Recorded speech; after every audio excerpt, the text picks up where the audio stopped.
తక్కువేమి మనకు రాముండొక్కడుండు వరకు.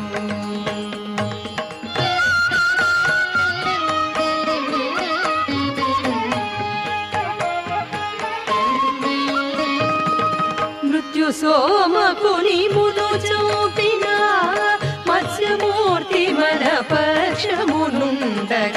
మృత్యు సోమకుని మును చూపిన మత్స్యమూర్తి మన పక్షమునుండగ.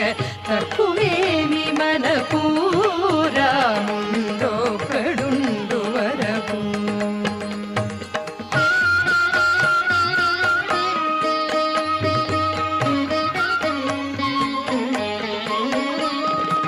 భూమి స్వర్గమును పొందుగా గొలిచిన వామనుండు మనవాడైయుండగ. భూమి స్వర్గ